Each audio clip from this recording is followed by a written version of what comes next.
So here we've got some review problems on exponents and radicals. So for this one, this cube on the outside of the parentheses needs to apply to all of these. So it's going to be 2 cubed. So 2 times 2 times 2 is 8. And then it's going to be x cubed. And when you raise a power to a power, like on this y, you multiply. So it's going to be y to the 9.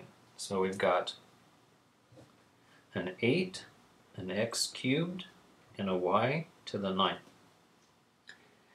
Next, for the denominator, this is going to become x to the negative 4. This will become y squared. And now we just need to combine like terms. So for here with the y's, you can have these two y's cancel out 2 of those. So instead of 9, if we cancel, we're left with 7 of them. And with the negative exponent, you can't leave any negative exponent, which means this term right here needs to be moved to the top. So if you take these 4x's and move them to the top, and there was already 3 there, well, 3 and 4 makes 7 of them.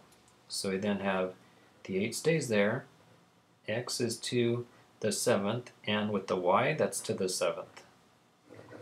And then there's nothing left in the denominator for this one. To reduce square roots, you should find what's the biggest thing you can factor out of this that you would be able to take the square root of. For example, I can see that this could be written as, well, this is 45 in it, so it must have a 9 in it. You must be able to factor out a 9. Let's see. If I factor out a 9, so 450, if you factor out a 9, we're left with 50. The thing is, 50 has a 25 in it, so then you'd have to do another step to get the 25 out. Well, then why not take the 25 and the 9, what's that? 225, and factor that out. So if you have 450 and you factor out the 225, that's going to leave 2. And then 2 you can't take the square root of. Okay, so it's going to be, I'm going to do this in 2 steps. 450 is going to be a 225 times 2, and I'll just deal with the x in a second. Okay, then you can take the square root of 225. So even if I didn't know the square root of 225, I know that it does have a square root because the 225 came from a 9 and a 25. Both of those you can take the square root of, so if you multiply them, then you'll be able to take the square root of that answer. Okay, so it's a 15. Square roots will cut exponents in half. So this is going to become x to the 3rd on the outside. The only thing that remains inside the radical is that 2.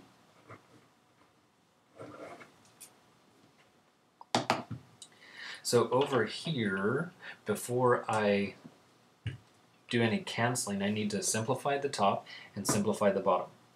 So the square root of 81 is 9.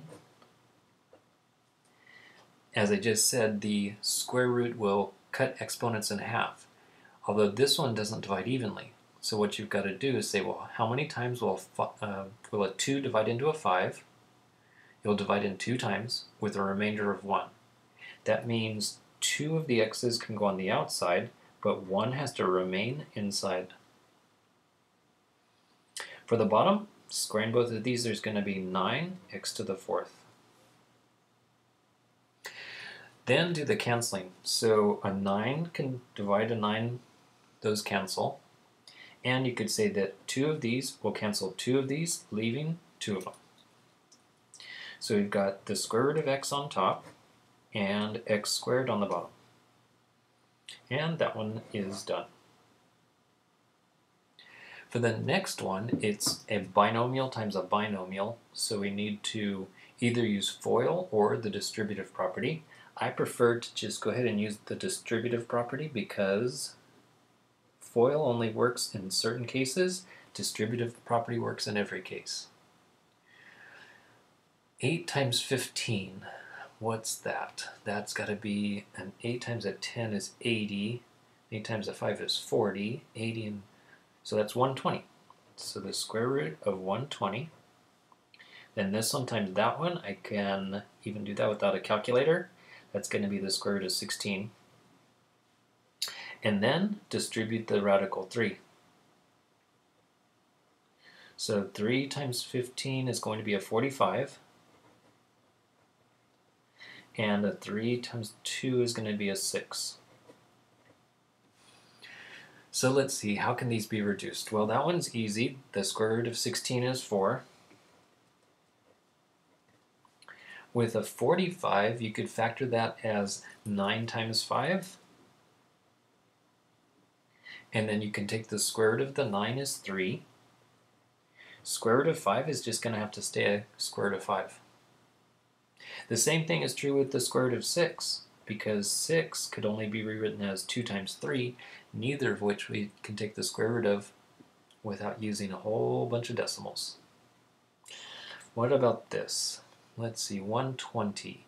Well, it's got a 12 in it, so that means you could at least get a 4 out of it. What else? Well, let's see if I've got a 120 and I take a 4 out, it leaves a 30. And then a 30, does that have any perfect squares in it? Well, there's 6 times 5, there's 2 times 15. No, that's it. So it's going to have to stay that this is going to be 4 times 30. The square root of 4 is 2. The square root of 30 can't be reduced.